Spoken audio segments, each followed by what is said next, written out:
Hello. Hi, everyone. Good afternoon. Welcome to Ad America. My name is Lexi.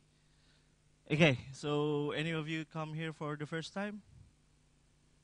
Yeah, I'm going to tell you a bit of what Ad America is. Ad America is American Cultural Center. What sets us apart from any other cultural centers is that we use this technology as the means to interface with you guys, young Indonesians. We have what we call digital libraries in the forms of projectors. As you can see, it's in the back and also in the exhibition area. We have touchscreens, and also we have iPads. We have 110 iPads. All you got to do is register at the membership booth. Leave your IDs, and you can borrow the iPads for our on end. Okay? And all the American content, you can see it there. The reason for Ad America is it's a place where Indonesians and Americans can share dialogue about lots of stuff. What we're going to talk about today is education, English language, and to achieve common understanding.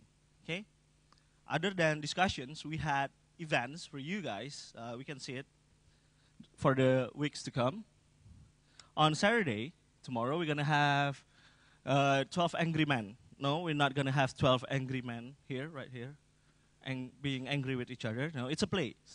It's a play from the Jakarta Players Community Theater. They're going to perform here. It's called The 12 Angry Men.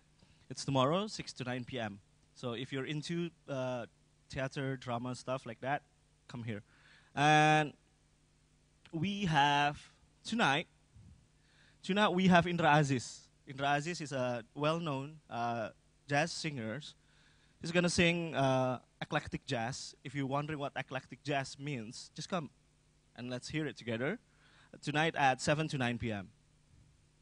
Who loves stand-up comedians, stand-up comics? Okay. If you want to come, just come at Sunday, this Sunday, 6 to 9 p.m. This is the comics that's going to perform. And then the topic is about independence. Okay? And we had what we call I Learn at America. I Learn about art. We collaborate with Museum of Modern Arts. We have I Learn cooking series. We have I Learn photography series. And now we have what we call filmmaking workshops. Okay? This is the dates that you could come. All sessions are open to public. So if you want to earn a certificate after you've completed the whole filmmaking workshops, just register here. That's our email. ilearn@america.info. Okay? I'm going to say it again. Just register at ilearn@america.info. Okay, that's September 23rd, 30th, October 7th, and 14th, 1 to 3 p.m. I believe it's on Sundays. Okay? And we have what we call Education Corner. Do you guys see the Google with the screens outside? Anybody see it? The Google? You cannot miss it. That's very big. So right on the right side, we have what we call Education Corner. Our team from Education USA will gladly answer any questions you have about studying in the United States. So if you want to ask about scholarships and how to the steps to get that scholarship, just go to our Education Corner. And we're open from weekdays, Monday and Tuesdays, and also Wednesday. And on weekends, we're open from Saturday and Sunday, 11 to 8 p.m. Okay? This is just a glimpse of events that we have during the course of the year. We're open since from December 2010. And up to date, we have, give or take, 1,200 events. 1,200 events. You can ask any event organizer in Jakarta, ask if they have 1,000 events in just 1 year. Believe they will say no. Okay? It's only happening here at America.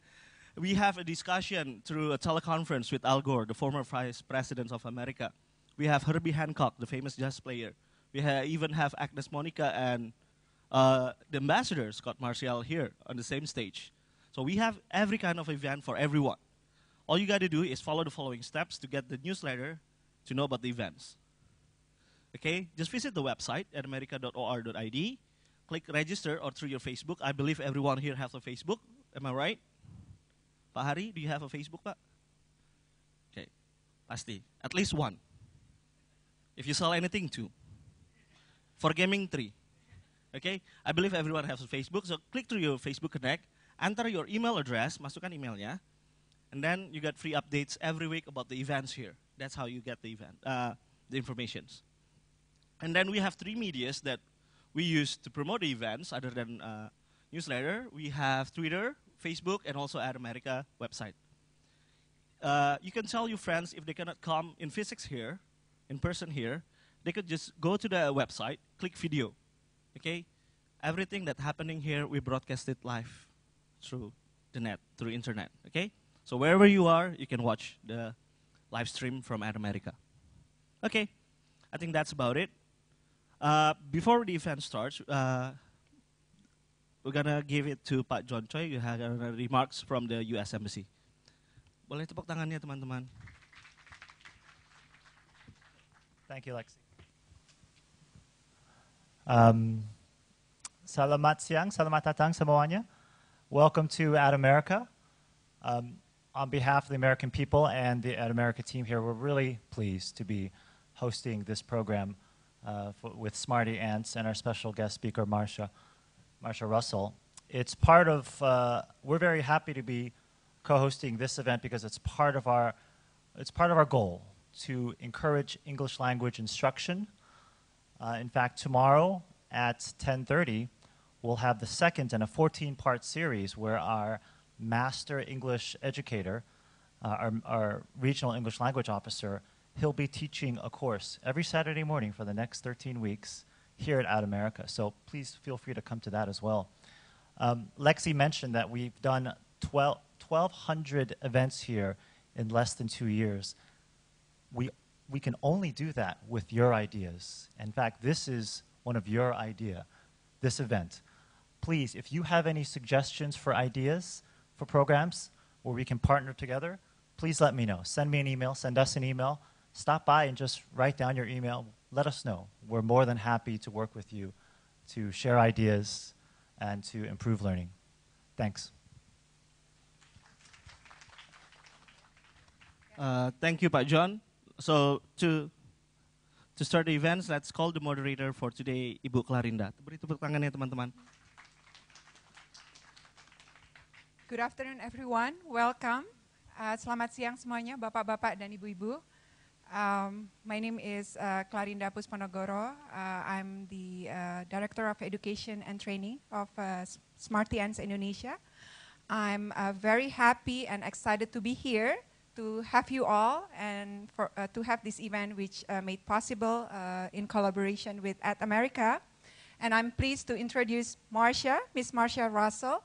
She is the president of School Division at Smarty Ants US. She'll be sharing with us more about teaching children English with next generation technology. So I hope you all have a good time, and if you have any question, do ask the question during question and answer session or afterwards. Thank you very much, and have a good one. Thank you. I think I have this one. Yep. Good afternoon. Welcome. Very pleased to be here.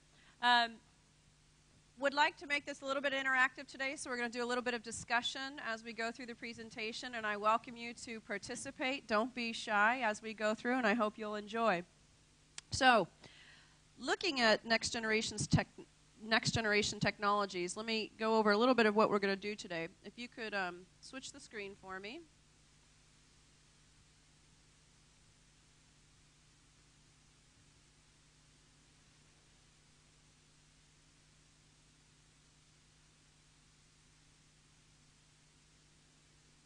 I need the screen switched over. Yeah. Perfect. Thank you. Wonderful. So a little bit of what we're going to go over today. First, a little bit of an overview of next generation technologies that are coming in to use today, some new technologies for English acquisition, and then looking at some criteria to think about when you're choosing a program that is technology-based that you want to use to learn English. So first we're going to take a look at a little video here. And what I'd like you to do as you watch this video is look for what do you see this child doing as he's looking at this newspaper? What kinds of things do you see and hear?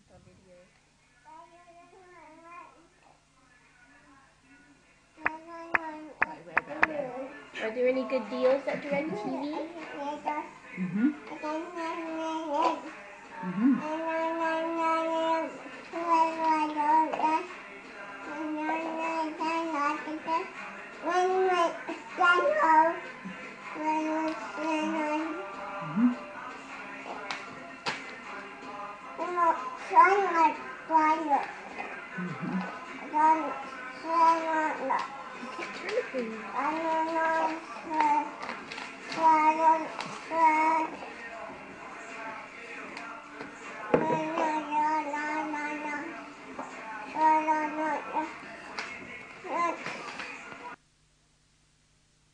Now this is Shane. Shane is just over a year old in this video.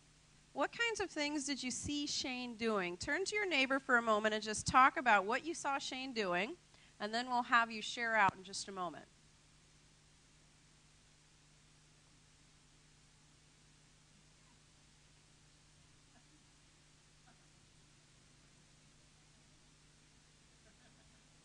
All right, let's share out what we saw Shane doing. In the far back, what kinds of things did you see Shane?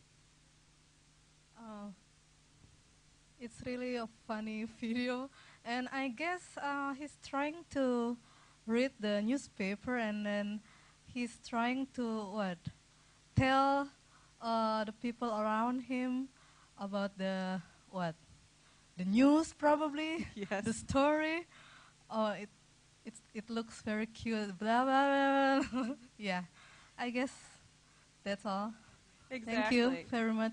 Thank you. Thank you. That's exactly right. The kind of thing you see Shane doing here at a very young age is it does look like he's trying to read the newspaper. If you look very closely, you'll notice the newspaper is actually upside down. So Shane is obviously imitating somebody, and he is, just like you said, sort of babbling, ba, ba, ba, ba, ba. So he seems to be sort of perhaps imitating someone who's done that before. And you also may have noticed him pointing at different times. So he's noticing pictures. This is an example of the very early age at which young children develop their literacy skills and their language. So we see Shane from a very early age starting to imitate what he sees, starting to make sounds, and starting to look at text and print. And now what we're going to take a look at is the real changing landscape of education in homes today, where we see children using technology at a much earlier age. So now we have young Abe, and I'd like you to take a look at the kinds of things that Abe is doing with his iPad.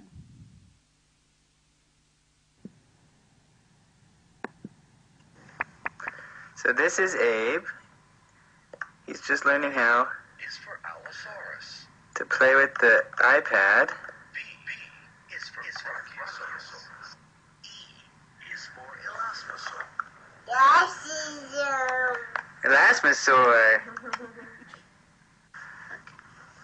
So, you see it? There it is. Do a big head, eyes, nose, mouth, then we'll do elephant.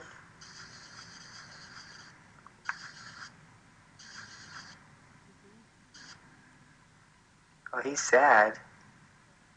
A little teeny tiny nose. You do another one with a smile. Want to do hair on that one? Nice. Do you want to draw a friend over here with a smile? Oh. How about over here, a big head? That's good.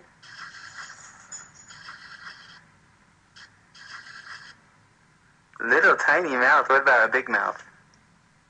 Can you do a big mouth? Whoa. Really big mouth. That's pretty good, Abe. And put a stamp on it. Bone. A bone? Is that man eating the bone? No, dog eating bone. You better get a dog. Go get a dog with a stamp. Can I push the stamp? Do you know where the stamp button is? Here, let's get a dog. Can you find a dog? Good job.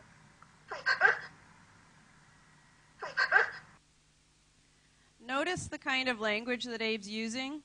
He's copying what his parents are saying. He's talking. Now this is one activity. I'm going to show you, skip forward a little bit, to where Abe starts looking at some different apps on his iPad. He looks at an interactive book.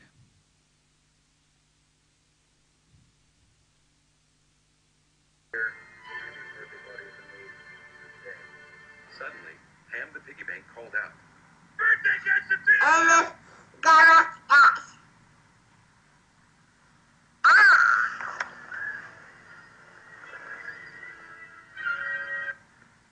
Sergeant? So notice in this case, Abe is actually interacting with the book. He was virtually turning the pages all by himself. But you can see at a very young age, he's using an iPad and he's learning some literacy skills. But this, of course, brings the question, how young is too young for children to be using technology? Technology is everywhere these days. So what I want you to do is think about now, turn to your neighbor, how young is too young to be using technology? And what would be concerns you have about children of this age, 18 months to 2 years old, using technology? So turn to your neighbor and talk for a moment, and we'll share.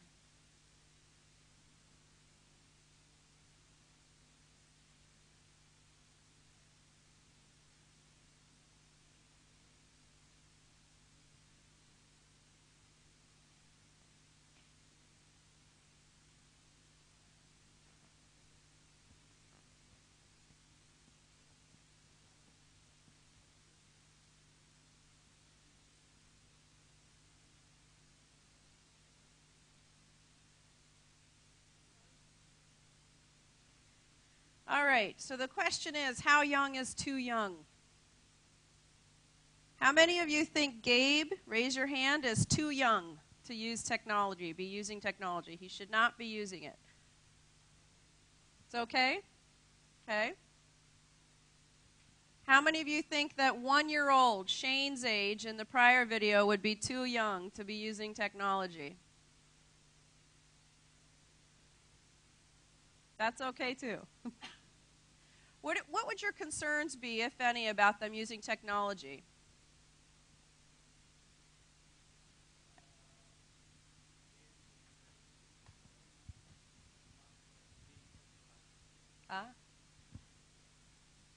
Yeah, the concern is when they growing to be adult, they will be self-centered, very individualistic. Yeah, my concern about technology is only that. But to learn, even though starting that young age, it's okay. So the concern is perhaps too much technology use might make the child self-centered, socialization skills might be affected, which this is the age at which we're trying to develop the social skills of young children. That's absolutely a valid concern. And then you said, but learning with technology would be okay. And really what I say to everybody is the motto here is everything in moderation, of course, providing children a variety of opportunities. But we're going to take a look at some ways you can use the technology for learning, and then also discuss a little bit about how we can balance that. A couple of things to notice. There are a couple of different ways you can use iPads or mobile devices today. The first is what we call passback mode. Passback is you're in the car, you're stuck in traffic, you know you're going to be there for a long time, and you take the iPad and you pass it back to the child so that it will keep them busy and quiet. The second way is what we saw in the video with Abe. Abe's parents were doing co-viewing with Abe. So Abe was sitting in mother's lap, and the two parents were talking with Abe, which builds his language, as he was working with the iPad. So there's an important distinction there between how children use technology. Now here's some research from the U.S. in terms of technology usage. Notice in 2005, the very large gold area showed on average children spent over 80 minutes per day if they were 6 months old to 6 years old watching TV, DVDs, or videos. And they spent a few minutes, not much time, about 10 minutes per day, playing games, probably Nintendo or PlayStation. And then that has increased in 2011 to 100 minutes per day of watching TV, DVDs, or videos. But notice this red area. The playing of video games has almost doubled in that amount of time. And then you see this new category at the top. That's because iPads were invented. So we have iPads, we have Android devices now, and so we see this very large area up here. What we've seen since then, and we're going to see for the next few years, is that this yellow is going to be getting smaller, and this red and green will be getting larger. Children will be spending more and more time using iPads. You already see a place like At America where you can borrow an iPad for an hour while you're here and look at some apps. Now here's the difference in the App Store. The iTunes Store shows that over 80% of the top-selling paid apps, so you have to pay money for them, they're not just the free apps, target children. 72% of those are specifically targeting preschool-aged children. So the vast majority of apps that are being created for the iPad in the Education Store are being created specifically for those very young children. So a couple of things that we can use technology for to really improve our own English learning. There are some differences between learning English in a print-based form on paper and learning English with the help of technology. And there can be benefits to both. Using technology, one of the key benefits is that technology can provide adaptive, individualized instruction. And it can do that in a much faster way than print-based or paper-based learning programs can. So in SmartyAnts, for example, we can track every single move the child makes, every click they make, every tap they make on the iPad, and our database can instantly convert that into data reports for a teacher or a parent to look at. It can instantly tell somebody that if the child is having difficulty with vocabulary words, it can give them additional support for that. Or we know that oftentimes children learn English by first learning the letters and a few basic words. They learn colors, they learn common greetings. And we know that oftentimes as children continue to develop their English language skills, it gets quite difficult for them to make the transition from learning a few words to being able to build their own sentences in English. What a technology-based program can do is it can adjust and it can tell the teacher if the child is having difficulty with the words or with putting those words into sentences, and it can individualize very quickly. So it allows the instruction to be adapted for that child. The other thing is we know, many of you already are probably having iPads with games on them. Gaming and iPads or any kind of technology is automatically engaging for children. They're very interested in it. Many of us are attracted to technology. And you see children, very, very young, taking an iPad and looking at it and being interested in it. So those are some advantages. Some components that you might want to specifically look for in any program that's technology-based to teach English is that it would have a recording feature. Not only a wide variety of audio files so that you can hear the proper form of English, but also that you can be able to record your own voice and hear it back. What that can do is help children with fluency in their speaking so that they become much more fluent as English speakers. The other is providing interactive guided practice so that children are guided and scaffolded along the way in the instruction based on the problems they're getting correct or incorrect. A key component also is preview of vocabulary. So introducing vocabulary in small groups at a time and then reviewing that vocabulary at the end of the lesson.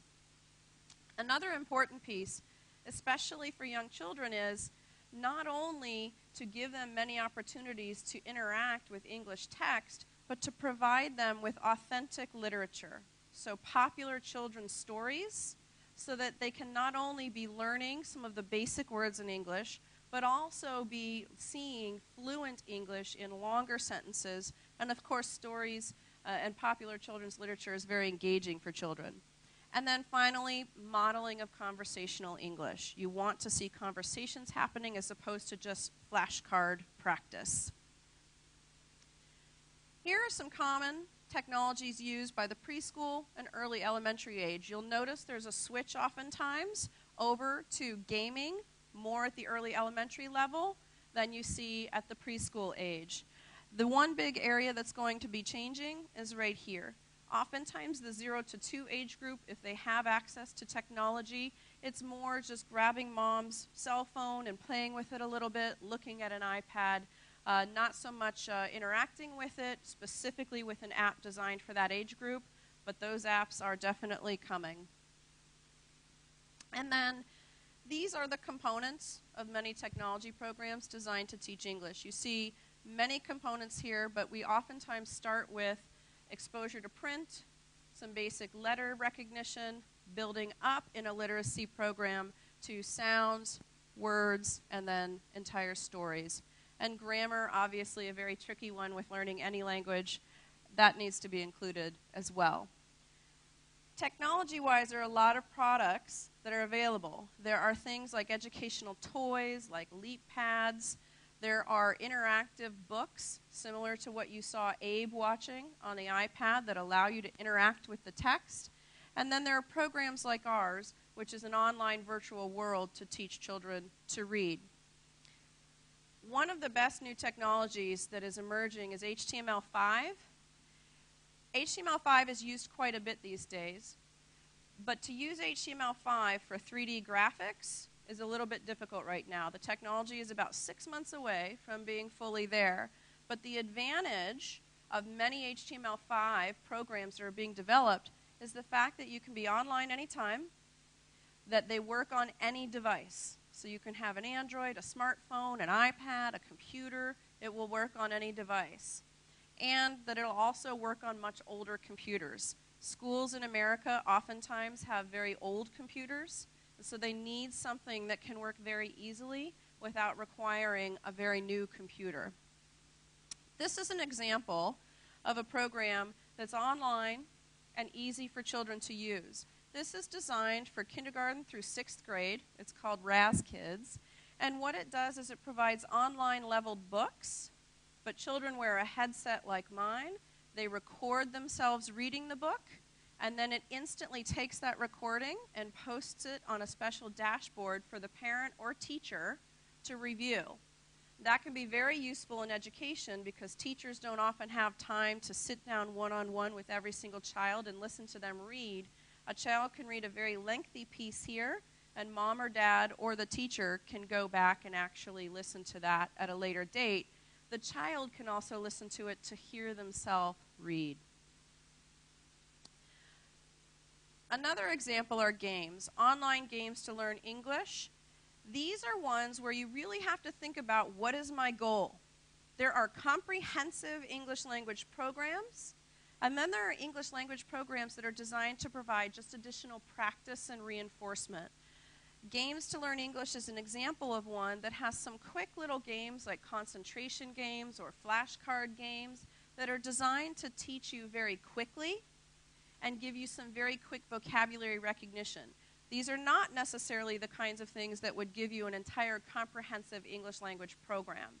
So the important factor is just to consider, what are you looking for? What is your purpose in learning English? And what do you need right now? The next factor is virtual worlds. Virtual worlds have been around for quite some time in gaming, but virtual worlds are now coming into play at lower and lower levels and for educational purposes.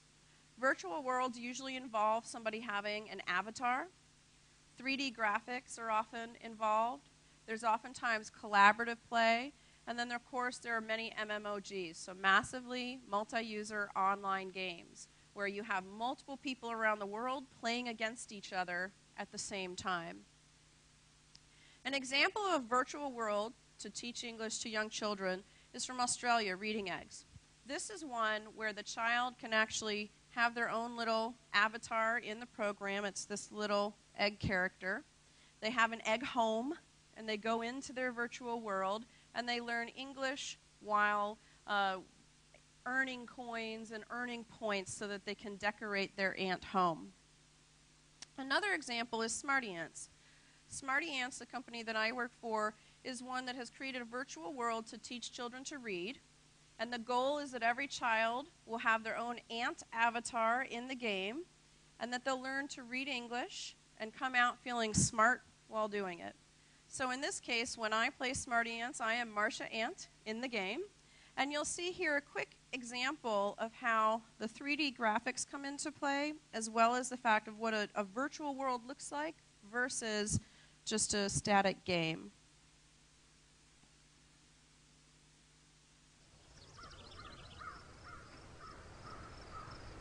Hey there.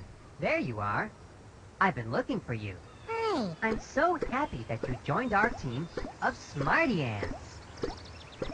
I'm your coach, and I can't wait to get you into the game. Me too.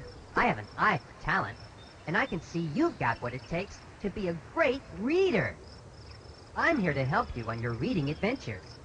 And this is my good friend, Flea. Well, hello there. Whenever you need a word of advice about how things work, you can always count on me, your good friend, Flea.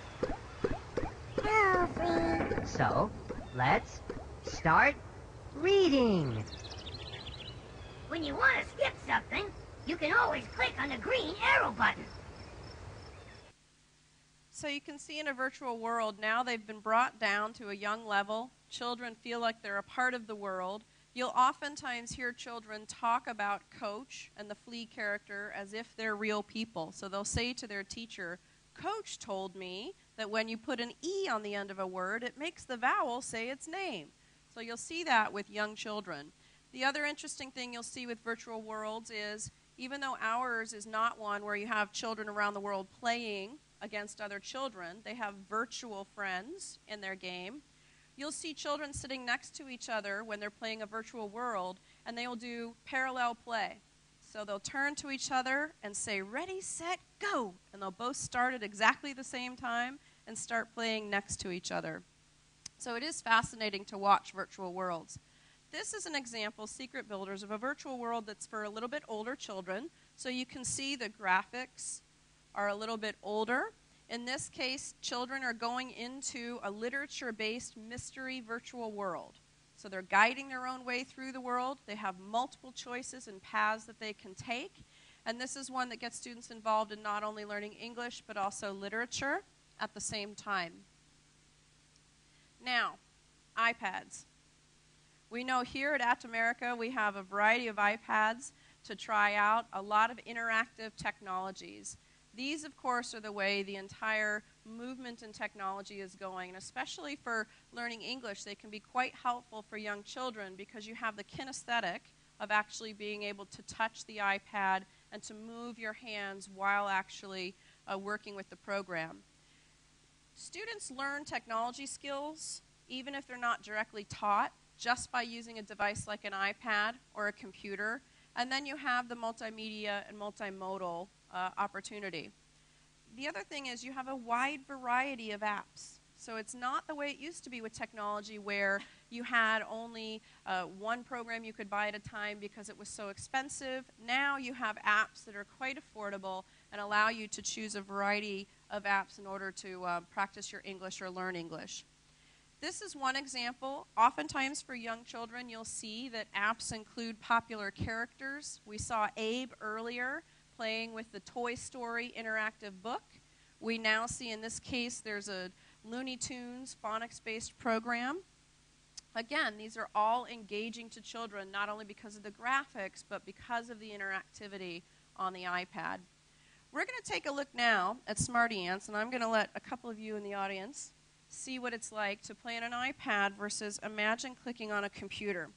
So what I'm going to do is show you in SmartyAnts the iPad app.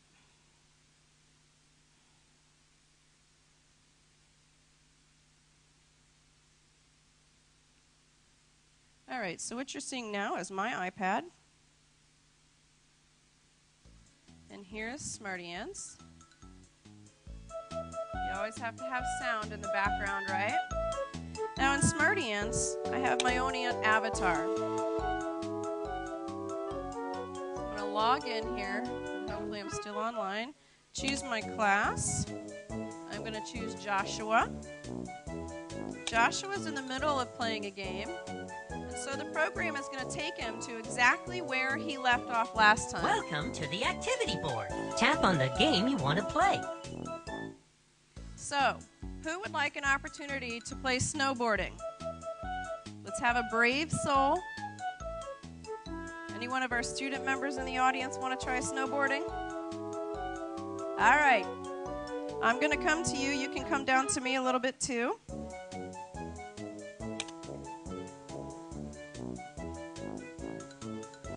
Learn the names of the capital letters.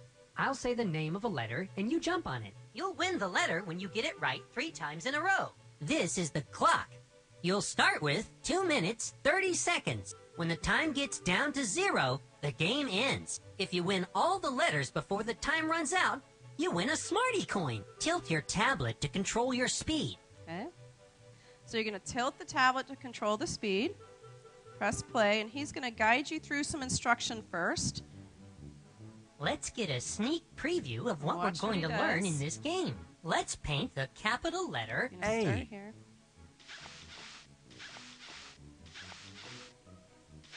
Wow, that's a great A. Let's paint the capital letter C. So you can see wow, for a child, the kinesthetic is very Let's nice. Paint Nice the work, yes. Letter D. Wow, that's a great D. Ready? Set? Now Go! here's where you can Find hold the it letter and tilt. You don't have to touch D. it, just tilt. Yep. Look for D. There you go. D. Woohoo, Amazing! nice work. Find the letter A. A. Great! Find the letter D. It's hard. D. Amazing! Find the letter A. Now, if you want to show them what happens when you get one A. wrong, Keep it up. you can Find miss the one letter wrong. D. Choose. D. Yeah, you can do it. You So just now- won the letter. D. This is your award. You also won a Smarty coin. Find the letter C.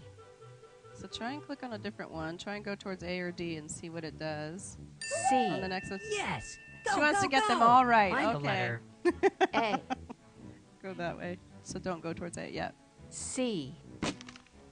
So notice, he kind of bumps. The next target is But the A. whole point here Pause. is he bumps a little bit, but we're not doing what traditional computer programs in the old days did with kids, where they put a big red X on the screen and tell them, you got it wrong.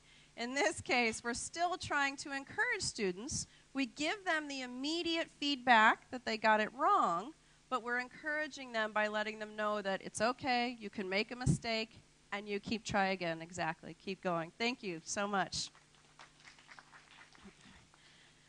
So you can see, obviously, it's very interactive. What you will see in classrooms or when 2 children play together is they do exactly what you did as the audience. They encourage the other person. They automatically become like the cheerleader for that person.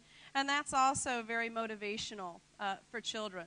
Now, a couple of the other games that you can see is, in this case, she was using both the touch aspect of the iPad, and she was also using the accelerometer, which as you tilt the iPad further, it makes the character move faster. And so you can see there is a difference in playing the snowboarding game on the computer versus playing on an iPad, because on a computer you're clicking to go faster, But here, you're actually getting that sense of the motion. And the interesting thing is you're also having to practice a little bit. You saw at one point when she was moving, she's like, oh, I've got to try and get it back. So you see, it also teaches students a little bit of that hand-eye coordination, sort of balancing skills, which can be quite difficult for them. Now, we're going to turn off the iPad for a moment and switch back. You can build a variety of skills with a program like this. The iPad can be very kinesthetic for the child, and it can be very helpful for them in their actual learning. The thing to think about, of course, is how much is too much. What makes a good program? What makes a program not as good as another? And how much is too much technology for a child to be using? So in thinking about that, obviously balance is the best. You want to make sure that children have exposure to technology because they learn not only technology skills, but it can be very beneficial. Some children learn better kinesthetically. Other children learn better just orally or visually. So you want to be able to ensure that you're providing a variety of opportunities. And we know that many children just need to get out and run around. And that oftentimes helps them to come back into the classroom or back in home and learn more efficiently. A few things to look for are the vocabulary pre-teaching that I mentioned before. With young children, they can't be given a very long list of vocabulary words to memorize right away. It can get quite confusing for them if they're just beginning to learn English. A key is to have a vocabulary with the picture, with the word in their native language, and to only give children a few words at a time. So research will show us 3 to 5 words at a time for young children is the most effective. The other thing is you want to have ongoing assessment. And again, that's the real advantage in many cases of using a technology-based program, is that you can provide continued ongoing assessment so that you know at the beginning and end of a lesson very quickly if the child answered it correctly. And you can use technology-based programs in combination with print-based materials. And that's another thing to look for is, does this technology program also have a print-based component so the child can actually practice writing with paper and pencil, for example? The other is you want many, many opportunities for the child to actually be speaking. So your concern earlier about the social skills, children becoming very individualistic, is if you have opportunities for oral language, you don't want children to just be using a technology program where they're only listening and never actually speaking. So you want opportunities for that, as well as opportunities to practice conversational English, not just repeating individual words, but also the opportunity to practice all of those words put together in different forms of conversation. And then the voice recording, again, is also very, very helpful because what that does is it allows children to hear their own voice. And when there are auditory files in the program, they can hear a fluent English reader as well. This is an example of an activity to look for in vocabulary preview. I'll show you a quick sample. And what this program is doing is it's providing a vocabulary word with the picture, with the word in the first and second language, and then having an opportunity to see that in a sentence.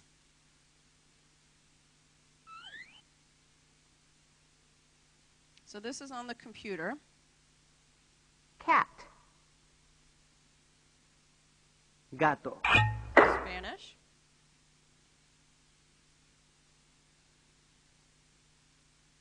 They're now building a picture. At. The word is repeated several times. At. The pronunciation is crisp and clear. Cat. Match for cat.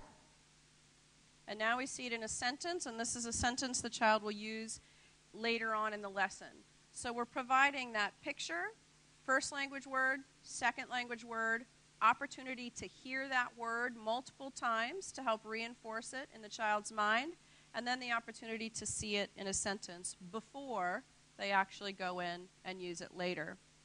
In recording, you can see now that programs for very young children are beginning to allow them to record their own voice. In the past, we had limitations from older computers and how much the files, audio files could be stored. Now we have the opportunity with the ability to use online programs where the audio file is never even stored on the computer. The child speaks into a headset, the recording goes up to the internet and is stored in the cloud, and then the recording comes back down from the cloud when the parent or the teacher wants to listen to it. All of those things can help make an English language learning program much more effective for young children. Questions? It's a lot of information. What questions do you have as you think about children using technology for learning English?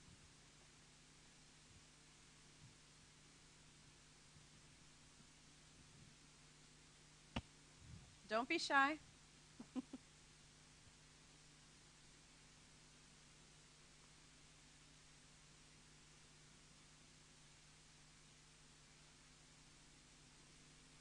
In the back, yes.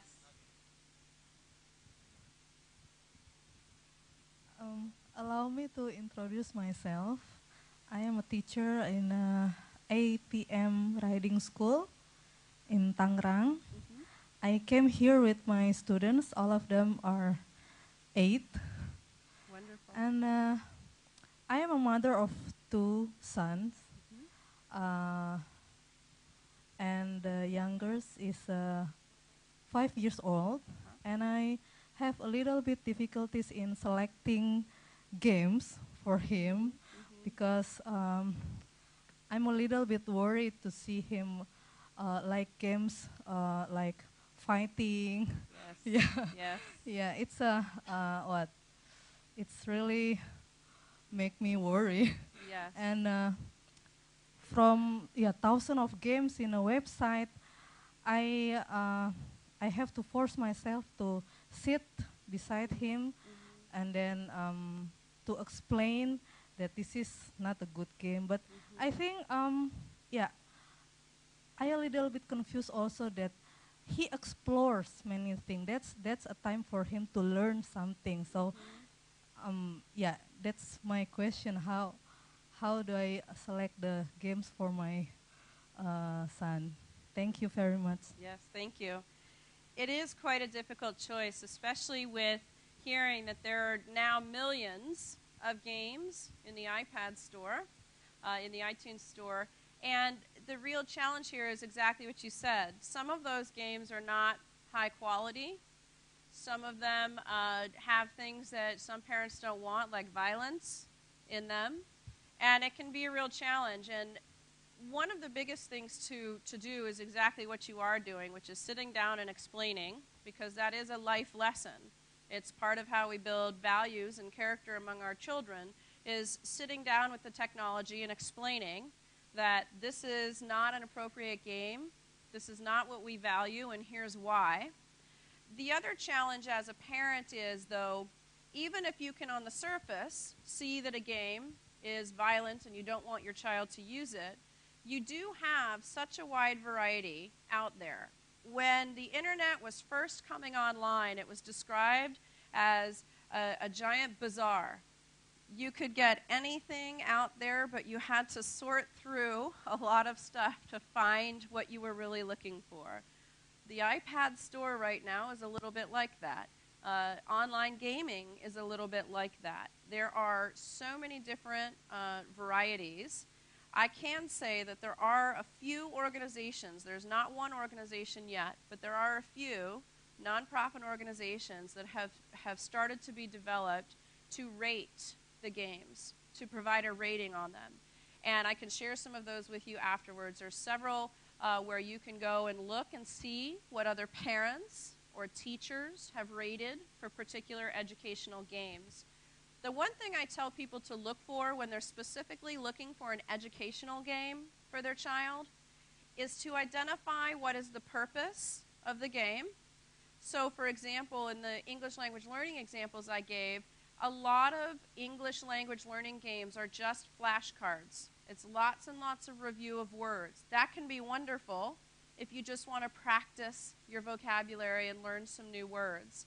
If you're looking to build your speaking in English or your writing in English, then you're going to want a more comprehensive program. Generally, in any learning program, I also tell teachers and parents to look for the amount of time on task. Is there a lot of animation happening where the child is just watching things happen on the screen versus the child actually interacting with the game? And that can be a really important factor because a lot of games that are online have the child just watching something fun happening, which can be fine for their entertainment, their own relaxation. But if you want them to learn, then you may want them to interact more with the actual game. That's a great question. Other questions?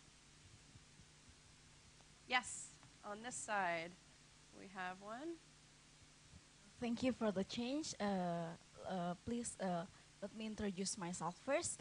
I am Rika, and since January 2012, I'm an assistant teacher for toddlers class located in Jakarta.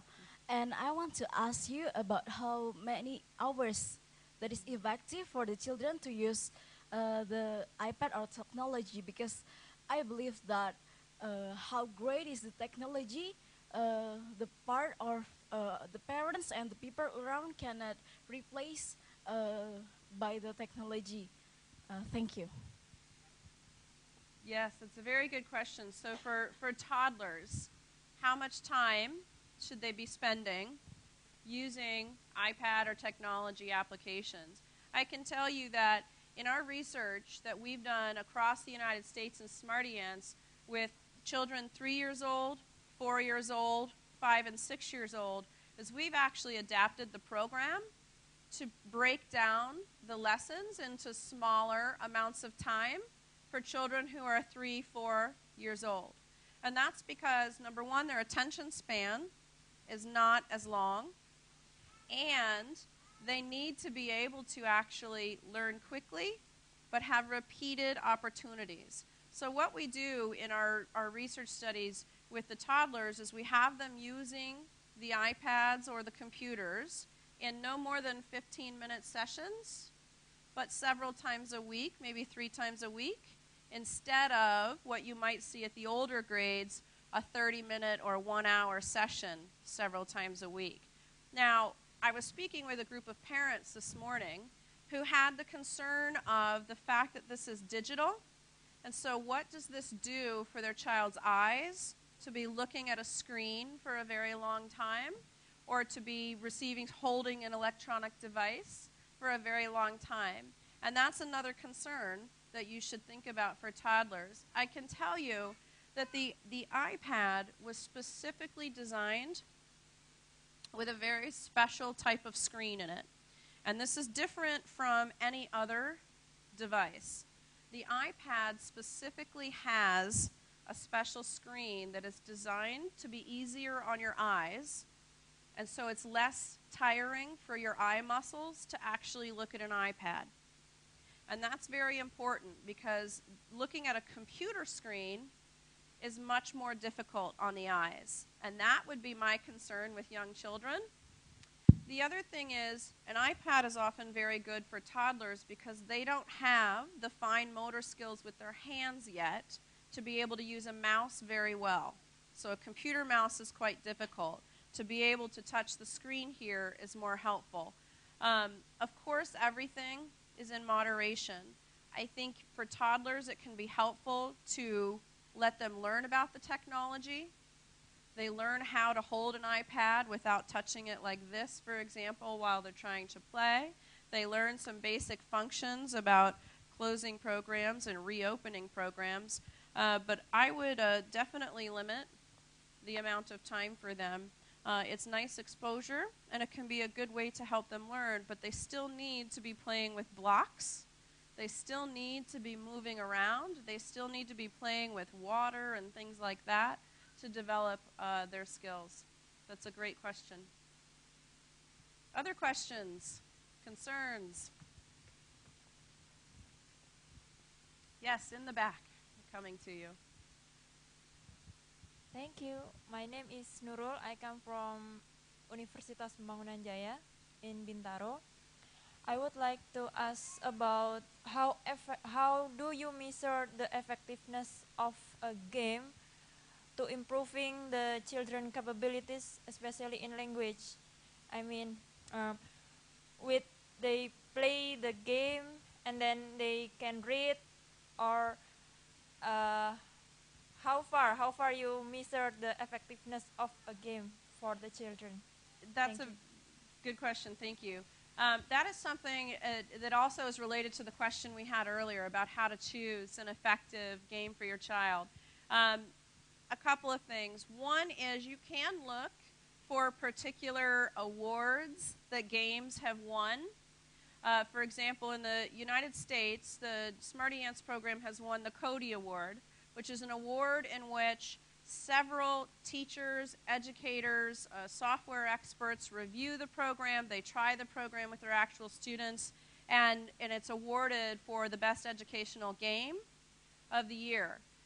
We have earned that award, but we didn't earn it by going through that process.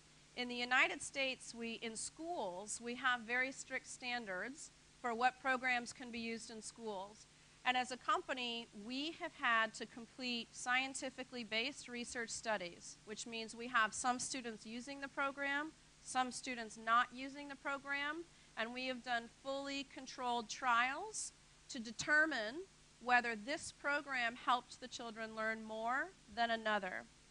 In your case as a parent, obviously you want to look for programs that say they are research-based, because that means the company has at least done some research to build into the program. And if they have actual scientific research reports on their website, that shows you that they have actually gone the extra mile to do actual research studies to prove that their program is working. The other thing to look for just from a parent standpoint or a teacher standpoint as you're looking at a wide variety of apps and games that are out there is, as you mentioned, do you just look for, can they read after they looked at the program? That assessment piece that I talked about earlier is very important. You want to choose a program that will include ongoing checks to see that the child is learning. And what you would look for is some of these programs will send emails to the teacher showing the child's progress, or they'll have a data dashboard for the teacher to log in and see the child's progress. Some programs will also have a paper pencil test at the end of each lesson, but that's what you want to look for, is something that is going to be assessing the child as they progress through the program to ensure that they are actually learning. Now, of course, the simple way too, of course, is you could sit down with the child and read with them. What you want to do then, though, is look at what were the skills that were taught in the lesson, and does what I'm doing with them match? So if the lesson taught reading, does this match? Am I reading with the child?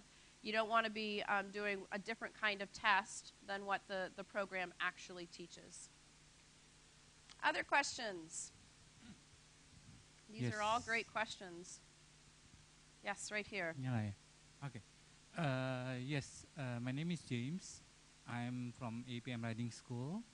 I just want to know whether you can advise us about which website good for the students. The students are high school students. Also for me, as my personal community service to the kids in the poor area nearby my house, I'm teaching English to them. So also I plan to open a library for them to learn, especially English. Wonderful. Thank you. Wonderful. So in looking for older children, junior high, high school children, a couple of things. One website that can be quite useful for just looking for reading material at the English and the English language at their reading level. So a student may be in high school, but needs to read some English that's at a little bit lower level. And there is a program from the University of Berkeley Library, and it's called Kids Click, KIDSCLICK.org, O-R-G. That website is created by librarians at UC Berkeley, and what they do is they take websites around the world, review them, and they give you a reading level, a grade level in English reading. And what you can then do is, if you're trying to practice research, for example, on the internet in English, you can then go to that website, type in your topic in their search engine that you're looking for, and it will give you a list of websites that have been reviewed by the librarians and actually has the reading level that would be best for you. There are a wide variety of games and apps for high school learning. I would say the biggest challenge is you can start in the App Store and go from there. You can even start in the App Store if you don't have an iPad, because what you'll often find there is some of the more progressive companies who have developed their programs more thoroughly actually have an iPad app and a web-based app. So I often suggest to people, look in the Education App Store for high school level games, and what you will find there is you can go to the websites of those companies, and many of them also have a web-based version of that game. And I suggest going to the iPad store because even though there are so many apps out there, it narrows it much further down from what you do from a general Google search, for example. Great. All right. I think we're passing around, I see some numbers. We have a very fun ending to our program. We're going to do a door prize drawing, and we have some gifts to give out. And then afterwards, we'll have the iPad up here. You can come up and demo with us on the iPad or practice and try it out if you'd like. And of course, Atamerica has iPads that you can loan out as well once you register. So everybody, I believe, let's make sure people have a number.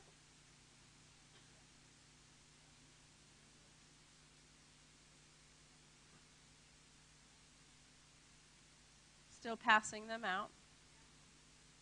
There's a set on this side.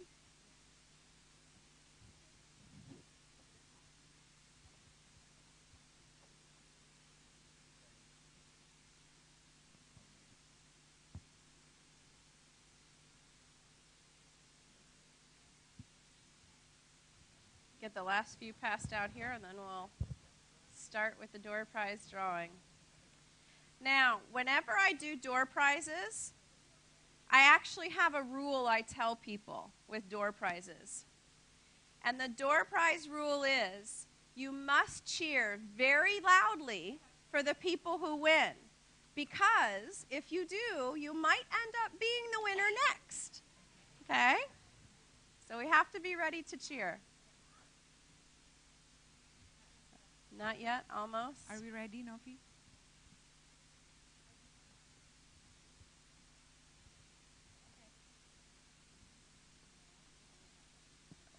We shouldn't have done it that way.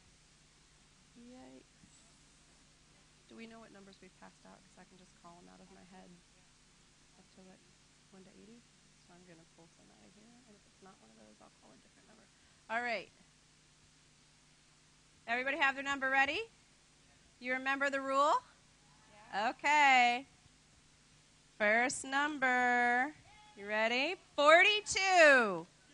42. Anyone have 42? Hey, you're a winner! Yay! Booty, please present our gift to 42.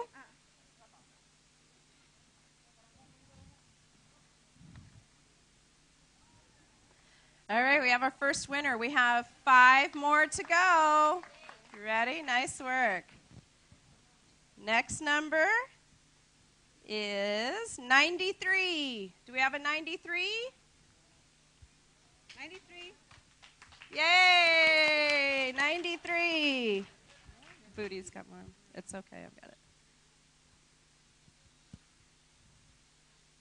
Okay, loud cheering. Nice work. 34, number 34. 34.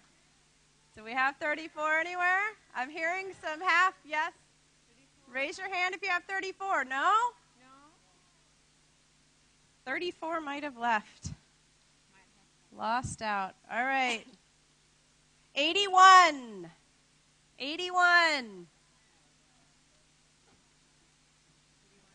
No, 81. I see 81. Some people. 81 over here. Is that 81 in the back? I can't see with the lights. Yes, 81. All right. Yay.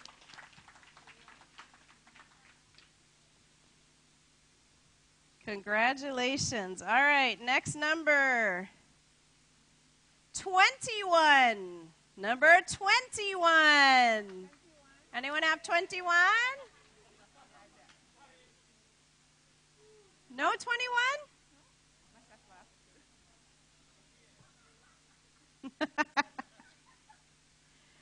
The next number, 88. 88. No?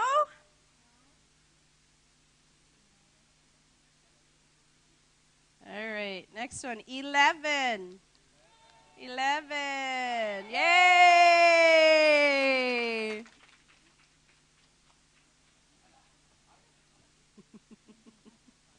Put all these in my pocket. Okay, I promise. You found 88. Here's 88. Come on, 88. All right. Congratulations. All right, now one last one. And I pulled this one out right after 11. And I promise I just randomly pulled it out, but it is number 12. Anyone have number 12? No 12? Look closely because I'll give it away to somebody else. 18. 18. 18? Yay! Congratulations, everybody. Thank you so much. We'll have the iPad up here if you want to try it out. And thank you so much. We appreciate your time.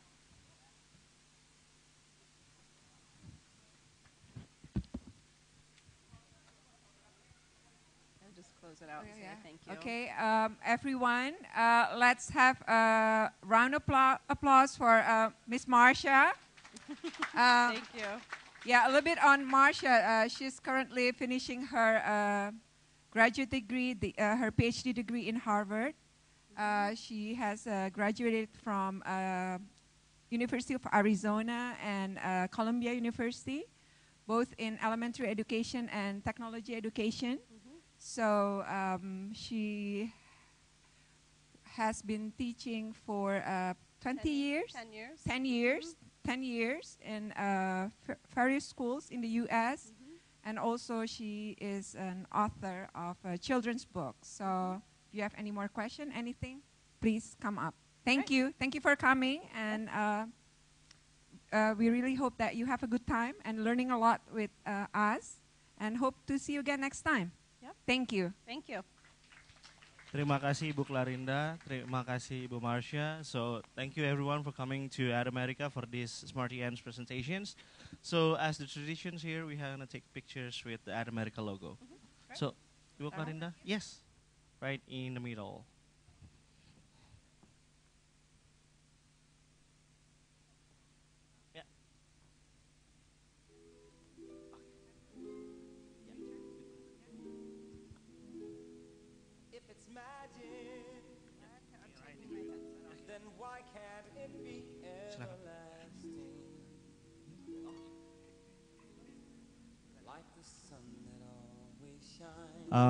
Bisa lihat event kita di website kita. Sekali lagi saya ingatkan, atamerika.or.id. Terima kasih semuanya atas kehadirannya siang ini. Selamat sore.